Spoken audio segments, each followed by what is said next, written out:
I am resident of Collinwood, Joel States for YouTube. This is my buddy Patrick McCray. We're here to discuss and review Predator 2. It stars Danny Glover, Gary Busey's in this bad boy.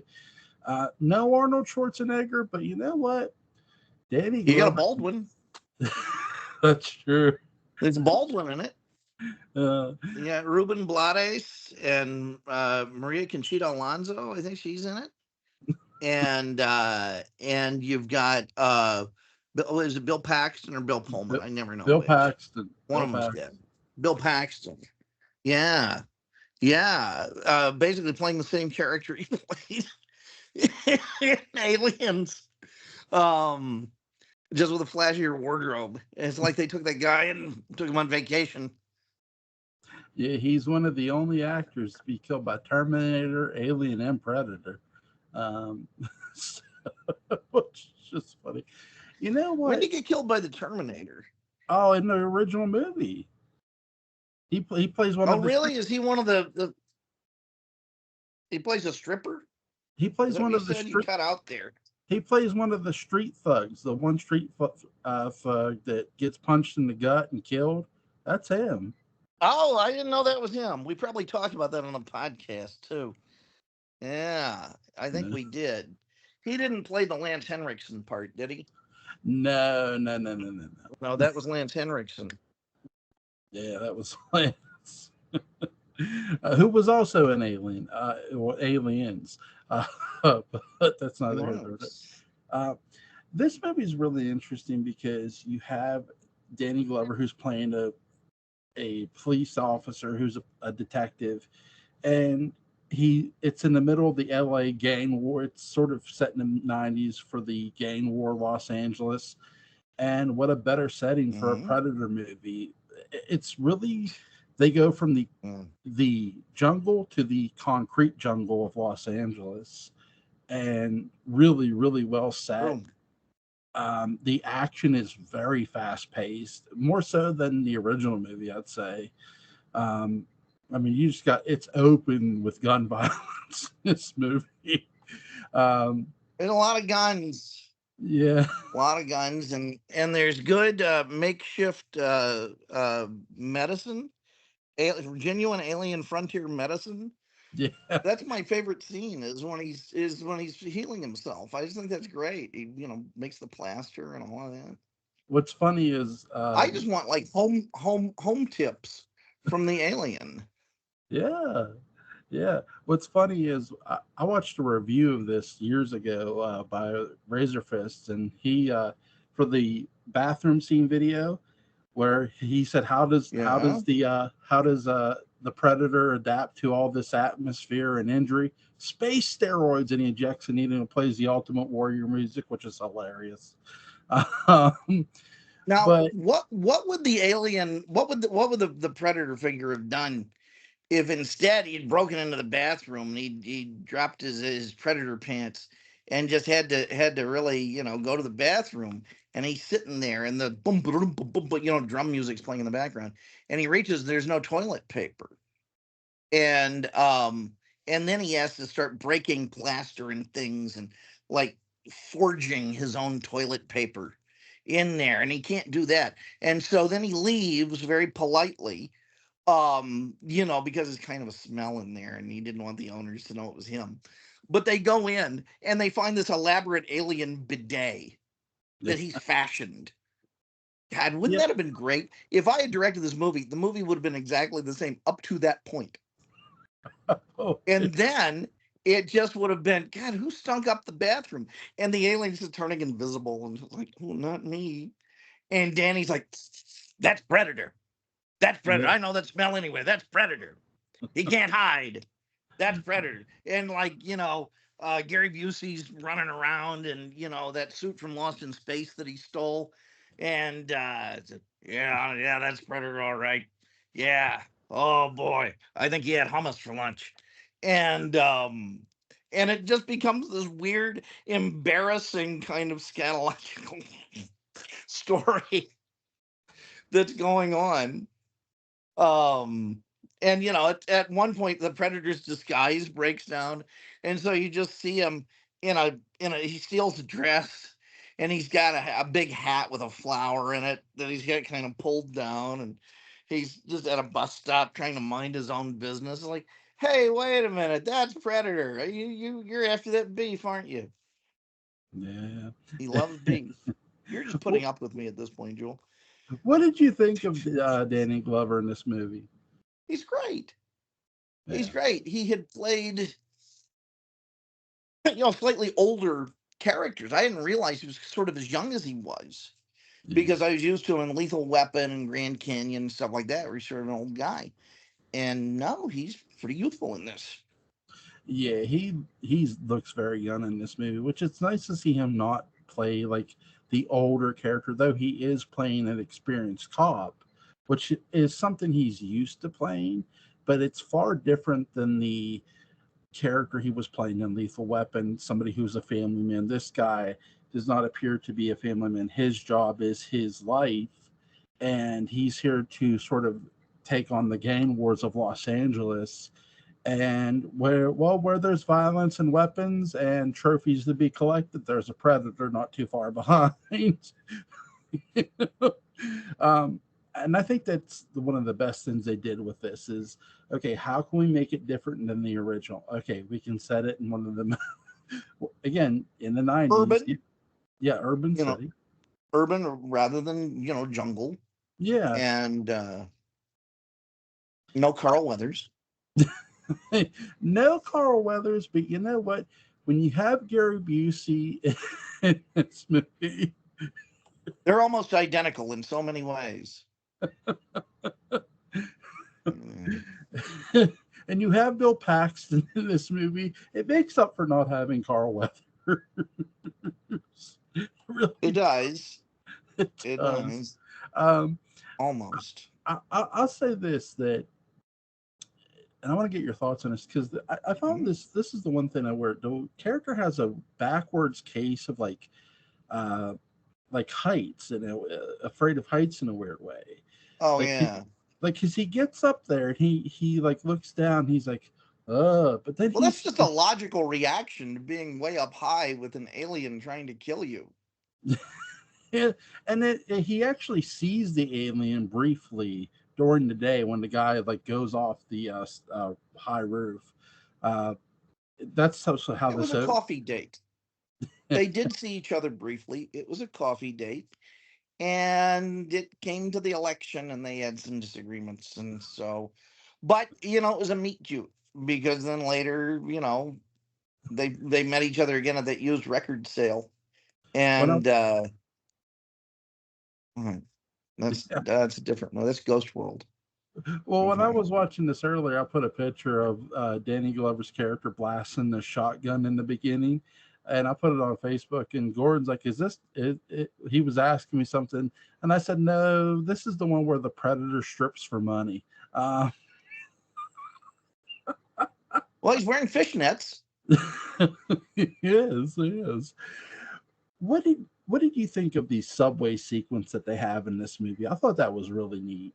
Yeah, it was really claustrophobic. It was, and it starts out as a joke of an action scene. Yeah. With all the people holding out their guns, and that sort of political humor you can't have now, because there's no political humor. There's just political, and it's incredibly high stakes. And of course, there is no Los Angeles subway.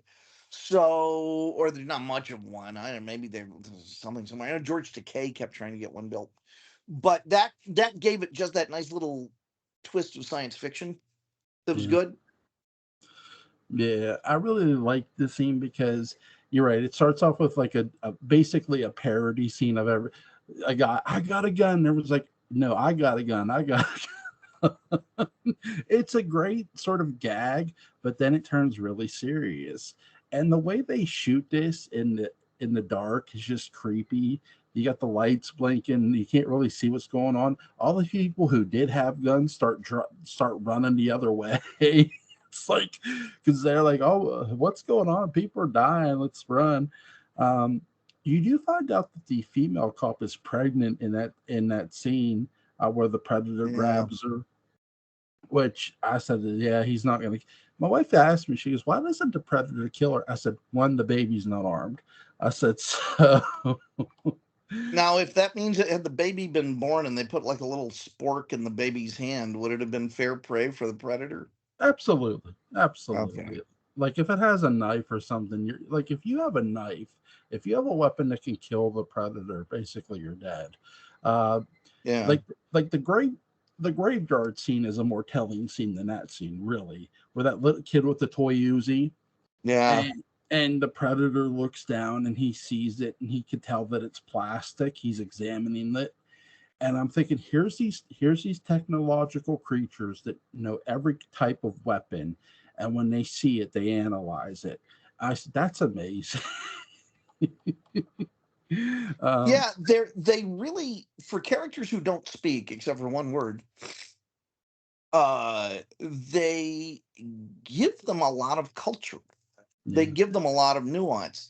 And I'm reminded of this thing on Enterprise, where we find out that the Klingon culture was not really always a bunch of warriors. yeah, You meet a Klingon lawyer, and he said, there was a takeover, I think is what happened. There's a takeover, and a lot of history got rewritten. And no, there's plenty of variety in the Klingon culture, and I kind of wonder about that with the Predator culture. If yeah. these are sort of like the beer swilling rednecks and their overly expensive fishing boats and so on, or is there like a whole other echelon of these creatures? I know they've been written about a lot. Yeah. Um, I don't know that much about them. You know. I've read somewhat, but not a lot, not enough to like give you a complete backstory about it. I will say that the scene you see at the end where the predator tosses Danny Glover a flintlock, that's actually a nod to the Dark Horse comics. So Really? Because I know that that was supposed to be one of the potential sequels. yeah, well, they sort of. If you've seen the newest Predator movie, which is Prey, No, I'm not religious. they do a tie-in. The flintlock came from that era during the Native American era. There was a gentleman who and his group were looking to capture animals, including the predator. That they said because they said there was something out there that they wanted to capture, and that was it. And he got the flintlock off of one of the people who were part of that party, um, which is really interesting. Also, you do have a xenomorph skull hanging on the wall. Oh yeah, that was a huge Easter egg when the movie came out. Yeah, it lets you know that the Alien versus Predator movie was gonna happen. Which that's a question I have for you because I know a lot of people are mixed about it. Do you feel Alien and Predator should have been a thing, like Alien versus Predator? Um, like, well, just because they're together doesn't mean they're going to be against each other. I think they were a Yeah, thing, and I think they were a very successful thing. And they both, the Alien and Predator came over for dinner one night, and they had just like met each other's in-laws, and no, um, yeah, maybe not. I'm going to tell you why. Um, you had better have a really good writer yeah, to do that because uh you sort of get away with that with Predator because it's a little more tawdry as a franchise. Alien is about corporate skullduggery, sacrificing humans in the name of biowarfare. And that has a lot of political cynicism to it. And ultimately, humans are the villains in those movies. Uh, the xenomorphs are just creatures. They're just animals. They're just following their instinct. Um, I think with Alien versus Predator, hearing those words for the first time, I thought, cool. And then actually, I was satisfied. I'd had enough. yeah, Um, and suddenly it was like everything versus everything else, and Yeah. you know, and I guess that's fine in a 1940s Universal Monsters sense, Yeah. but you'd better either make it really good or really cool.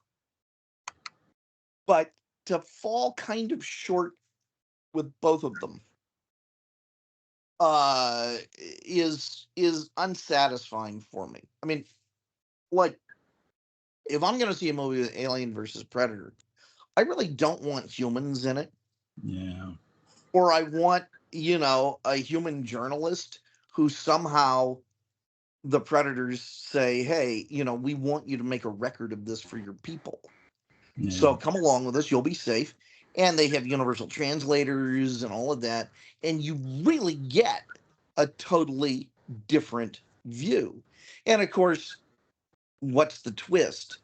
Well, his universal translator works on the xenomorphs. Yeah. And he realizes they have language and they have a culture. Mm. And that maybe he was not told the entire truth about this bug hunt.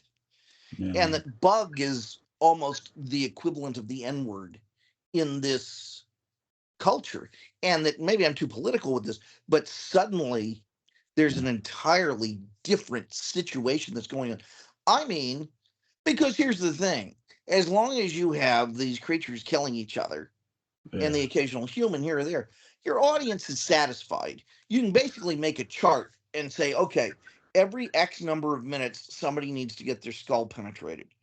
And if once we do that, we can do anything else we really like. So with this, why not tell a good story? I didn't watch Alien versus Predator um, for the longest time. Hang on, I gotta stop the cat. It's a predator on my couch. Um, uh, I didn't watch it until a few months ago, and Yeah. I was bored. It was too much time with these stupid humans Yeah. and low stakes stuff that only happens because the humans don't really understand the alien architecture and so on and so forth. And it's like, or you could have given me a really cool story where I learned something totally new about this insane clash of cultures. Yeah. I'm with you. It was a letdown. You know what I mean? The first Yeah. movie was. The second movie was a little better, but not much. I What mean, happens in the second movie? it picks up from the end of the first one where the predator got infected with a xenomorph, and it Oh, comes out, yeah. and it's sort of like this super predator alien thing, and this other predator has to hunt it and stuff, and Uh, there's a lot more stakes in that movie, but again, the first movie wasn't great, and I think they knew they dropped the ball. They realized it. They could like this movie felt like it kept trying to make up for the first movie. It does in a lot of ways because there's stakes, but it lets see, you go, well, why couldn't this movie just be the first movie anyway? see, I can't keep up with all the, because then they made Predators, Yeah, right? And then yeah, they made one called The Predator, or yeah. just, or as they called it Predator again, or what? They called What? it The Predator, and it wasn't that good. Okay, Like that's too Prey, bad. I Prey mean, was good. what a wild culture. What an interesting opportunity to learn about the savage alien race Man, that takes an interest in humans and decides it's I mean, because here's the thing. So if these are the rednecks, what are the intellectuals doing? Well, the intellectuals have incredibly good shielding and incredibly good cloaking technology, and like in They Live, they're everywhere. They have been pulling the strings on humans as an yeah, entirely different form of hunting yeah, for a few centuries. And we find out, the president's a predator. man. I mean, you could really do some cool They Live type stuff with this. Yeah, you could. I mean, you really could. It's a very interesting like from a character standpoint of what they do, because they're trophy hunters at the end of the day. But it's like, well, Well, the how ones far? we've seen are. Yeah, the ones we've seen are. It's like, but then when you meet the other predators, it's like, okay, they collect stuff. What do the other predators who don't collect stuff do? You know Telemarketing. that. Work in a call center. Perhaps. Um, what did what did you think of Gary Busey's character, who's this former naval officer or something? He's also a CIA agent. What did you think of his character? It was terrific. It was Yeah, just the wonderful edge of smarmy government corporate hubris that I think this needs. Oh, it was that was a I just that really opened up this movie. It's yeah. okay, so it's not just Danny Glover's a cop trying to hunt this thing down. No, now you've got government goofery all over this thing. And everything, oh, so we're invisible to the predator. Well, you just know that's not going to work. Well, that's funny because when my wife was watching this movie, she doesn't always sit down and watch the Predator movies, and she'll ask me like, "What's going on?" And I said, "Well, here's the thing: they took into account its cloaking ability, but they didn't take account into the ability this thing can hear, and so when they step on a step, it creaks and it causes the predator to because he was going to run right into their trap. He Yeah. stops dead full, and then he starts like okay, I know I heard something, what did I hear? And then he starts switching his vision, and then he sees the red lights and stuff. I'm like, oh, Yeah. yeah, I'm with you. Busey's character, and he's always played interesting characters. Lethal Weapon, him and Mitch Ryan had great chemistry, like, Yes. I mean, just awesome. And you know, him and Tommy Lee Jones made Under Siege really just entertaining. Um, if you've ever seen it, it's interesting. And Mm. then there's this Gary Busey being this government agent who, and by the way, his son was in the movie The Predator, which I liked his son in the movie because it was a nice nod to Gary, and Gary's character in this. But it's like Predator was such a mixed The Predator, I should say, was such a mixed movie that it just wasn't great. Prey was an improvement Mm. on what they Okay. did, but this is just a fun, watchable movie. It really is. It's good It's drive-in fare. yeah, it's just I miss movies, yes, telling me a story, but being entertaining at the same time. I know what you mean. I mean, there was a lot of boy, they don't make them like that anymore that I was experiencing as I watched this. Yeah, I think it's too. At times we're too focused on the length of a movie and being artistic and not telling a good entertaining story at times. Like I'm not knocking Denny Vino because he does use his camera work as an art form, but I just want good old fashioned entertainment sometimes, I understand. I you know, understand completely. it just that's something I prefer to see. With this is what I miss most. I mean, because I could sit here and I could sit there and watch that movie. One, it doesn't tell me the same exact story as the first movie. It's different setting, different characters. You have a whole new predator because the first one died in the first movie, but you don't just get one predator. There's a whole bunch of predators at the end of it. 9. Yeah, I think there are 9 of them for some reason. yeah, and I may be wrong. That you get number a just leapt to mind. you get a space shank off, basically a murder frisbee and the predator fighting with a blade Yeah. on a spaceship, which is fun, you know. What's Danny Glover say? Okay, who's next? Yeah, he's like, I like how he's like, guess what? Shit happens, and he kills the predator. And in my version, where he gets stuck in there without the toilet paper and the whole bidet thing happens, the same line is one of the last lines of the movie. Nice, nice. What did you think of King Willie, the drug kingpin? Oh, it's terrifying.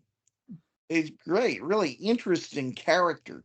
There's so much weird mysticism running through this, and Terry Weigel, of course, is just impossibly beautiful Yeah. in the midst of all of that as well. It's funny because that scene where the predator comes down and you see it like walking through the puddles. My favorite anime, Ghost in the Shell, is going to copy that sequence Uh-huh. when they do their movie. Um, and why not? It's a great scene, and it's fun to see like how you see King Willie pull out his sword, and then next thing you see his head and he's screaming. Um, That's how it happens. You don't want a sword versus the predator. You want a ranged weapon. yes, yes. Well, it's weird because Bill Paxton's character starts off with a gun, and he goes through Mhm. like the two clips, and then he ends up with like some sort of knife before Yeah. being killed ultimately. They weren't as prepared as Danny Glover's character. That's all I'll say. Mm. Um, I do like how Gary Busey. My favorite scene is Gary Busey's death scene. He comes down to save Danny Glover's character. He goes, I'm back. He goes, remember me? He starts spraying him with the freeze stuff, and Yeah. then the predator pulls out a murder frisbee. It slices him in half. Um, Whammo. yeah, and Danny Glover takes off. That's one of my favorite scenes. I just crack up every time I see it because That's great scene. it's I so mean, I fun. saw this with a full crowd in Louisville. I think it was around Thanksgiving when it came out in '91, and I had just seen Jim Thomas and John Thomas talk about it at a little convention in San Diego, and the crowd loved it. Oh my God, that Yeah. packed house. Maybe its second week, and they lapped it up. They love that movie. What's this like compared to the original? Because the original is really great too. Like, what's Sure. something you like this compared to, let's say, the original movie? What's something I prefer about this? Yeah, I prefer almost everything about this, yeah, and that's not me saying I think the first movie's bad. I think the first movie's yeah, great, but I like yeah, every single thing in this more. yeah. I like urban adventure. I think both films complement the hell out of one another, and really, Yes. when you see Schwarzenegger in the first movie, he holds that fire, he makes this roar. Well, the Predator has the skull of that lieutenant that was working for Danny Glover's character. Yeah. When he gets to the tall building, he roars like it, sort of a response to the original. It was a nice callback. Mm-hmm. It was really nice. Let me see. Let me see. We did our favorite scenes. What do you want to add about this, Patrick? I'm sorry. It doesn't deserve that 30% from Rotten Tomatoes. No, it does not. And Oh I my don't god. understand why it gets that. I think sometimes there are movies where people think, okay, yeah, I get it. And so they stop with the series. They stop with the films and they miss the best one. Yeah. And maybe that's what happened here. You know something they should really think about doing with the Predator, honestly, if they're going to go A back and musical. well, if they're A going to go back musical. into the past, set a Predator movie in the West, like Sure. would be really really good. Hmm. You I know, agree. but that's just something. A scale of 1 to 10, what do you give this, Patrick? Oh, 9.5. Yeah, we Yeah, got that's a the great movie. we got the same score, 9.5. Good. It's a fun watch. Yeah, I love Danny, this film. I'm glad you wanted to talk about it. yeah, Danny Glover is just he's not Arnold Schwarzenegger, but that's the thing. He doesn't He's need not to be. supposed to be. Right. I think that's the thing. This is a sort of horror noir movie in every way. It's a detective story in a And it's lot of got a ways. lot of genres going on, and they all work together beautifully. Yeah, they really do. And it doesn't, the way the first movie starts, this movie does not start that way at all. It Hmm. starts completely different. And I think that's, look, like I said, both films complement each other very, very well. Um, and I do think Danny Glover deserves a lot of credit for just playing this character, hell of a character. Yeah. Yeah. There was a comic where his character returned, and so did Gary Busey's lackey. I forget what it was called though. I think it took place in Panama from the comic standpoint. Cool. But not Harrigan, but the guy who was Gary Busey's lackey gets killed in it. No loss. Yeah, it's like, oh my god. No loss. Because they start working together almost in that comic. But yeah, is there anything you want to add before we go, man? No, I think it's a great movie. Go watch it. Yeah, go check out Predator 2. I own the DVD. It's a fun. I own Predator 1 and 2. Really great movies. This has been Patrick McCray. Link to the Dark Shadows Daybook Unbound is going to be in the description box. Go check it out. Also, go vote for it in the Rondo Awards. Also, go vote for Penny Dreadful in the Rondo Awards. Link to where you can go vote will be in the description box as well. Patrick, it is always a pleasure, sir. It is. Take care. Have a great night. You too. Bye.